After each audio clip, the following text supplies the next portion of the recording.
എമ്പുരാൻ എന്ന സിനിമ ഇറങ്ങുന്നതിന് മുമ്പ് തന്നെ ഒരു സുഹൃത്ത് മെസ്സേജ് വിട്ടിരുന്നു. അച്ഛനെ പോലുള്ളവർ ഇത്തരം ക്രൈസ്തവ വിരുദ്ധമായ സിനിമകൾക്കെതിരെ സംസാരിക്കണം.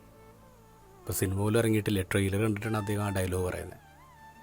ഇന്നലെ ഒരു സുഹൃത്തായിട്ട് തർക്കിച്ചു. അപ്പോൾ അദ്ദേഹം പറഞ്ഞത് ഇത് ക്രൈസ്തവർ അവഹേളിക്കുന്ന സിനിമയാണ്. ഇപ്പം ഞാൻ പറഞ്ഞു ആ സിനിമ ഞാൻ കണ്ടു, പക്ഷെ എനിക്കങ്ങനെ തോന്നിയില്ല.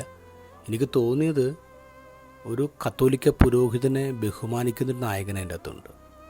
ആ കത്തോലിക്ക പുരോഹിതനോട് ഞാൻ ഇരുട്ടിൻ്റെ പണി ചെയ്യുന്നവനാണെന്ന് കുമ്പസാരിക്കുന്നൊരു നായകനെ ഞാൻ കണ്ടു.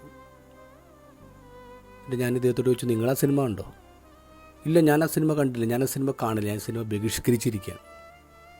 അപ്പം ഞാൻ അദ്ദേഹത്തോട് പറഞ്ഞു, നിങ്ങൾ ആ സിനിമ കാണ്, എന്നിട്ട് അതിനെക്കുറിച്ച് നിങ്ങൾ വിധിക്കുക. നിങ്ങൾ ആദ്യം സിനിമ കാണുക. അതിൻ്റെ ആവശ്യമൊന്നുമില്ല.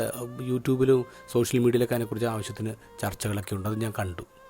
ഞാൻ പറഞ്ഞു, നിങ്ങൾ നേരിട്ടൊന്ന് കണ്ടിട്ട് വിധിക്കുക. ഇത് ഗോസ്പൽ നോക്കി ഈശോയെക്കുറിച്ച് തർക്കം ഉണ്ടാവുകയാണ്. ചില ആൾക്കാർ പറഞ്ഞു ഈശോ പ്രവാചകനാണ്, ചില ആൾക്കാർ പറഞ്ഞു ഈശോ ക്രിസ്തുവാണ്, ചില ആൾക്കാർ ക്രിസ്തു എവിടെ നിന്ന് വന്നു എന്നതിനെക്കുറിച്ചുള്ള തർക്കമാണ്, ഭിന്നത ഉണ്ടാവുകയാണ്. ഇവരാരും തന്നെ ക്രിസ്തുവിനെ നേരിട്ട് കണ്ടിട്ടില്ലെന്നുള്ള അവർ പറഞ്ഞ് കേൾക്കുകയാണ്. പക്ഷെ ക്രിസ്തുവിനെ കണ്ടവരങ്ങനെ സംസാരിക്കുമോ? രണ്ട് കൂട്ടർ ക്രിസ്തുവിനെ കണ്ടവരാണ്. ഒന്ന് ടെമ്പിൾ പോലീസുകാർ, അവർ അറസ്റ്റ് ചെയ്യാൻ വേണ്ടി ക്രിസ്തുവിനെ അടുത്ത് പോകുന്നത്. എന്നിട്ട് അവർ ക്രിസ്തുവിനെ അറസ്റ്റ് ചെയ്യാൻ തിരിച്ചു വരുമ്പോൾ പറഞ്ഞു വിട്ടവർ ചോദിക്കും, നിങ്ങളെന്താ അറസ്റ്റ് ചെയ്യാഞ്ഞേ? അപ്പോൾ അവർ പറയും, അവനെപ്പോലെ ആരും ഇതുവരെ സംസാരിച്ച് ഞങ്ങൾ കണ്ടിട്ടില്ല. അവർ അറസ്റ്റ് ചെയ്തില്ല. രണ്ടാമത്തെ ആൾ നിക്കോദെമോസാണ്, ജൂഷ് പരമോന്നത കോടതിയിൽ അംഗമാണ്, സൻഹെദ്രിൻ അംഗമാണ്. എന്താ പറയുന്നത്? ഈശോ പറയുന്നത് കേൾക്കാതെയും ഈശോ ചെയ്യുന്ന എന്താണെന്ന് അറിയാതെയും അവന് വിധിക്കാൻ നമ്മുടെ നിയമം അനുവദിക്കുന്നില്ല. ലോ പോയിൻ്റാണ് കൊണ്ടുവരുന്നത്. കാരണം നിക്കോദെമോസ് ക്രിസ്തുവിനെ കണ്ടുമുട്ടിയ ആളാണ്. ക്രിസ്തുവിനെ കണ്ടുമുട്ടിയവന് പിന്നെ തർക്കങ്ങളില്ല.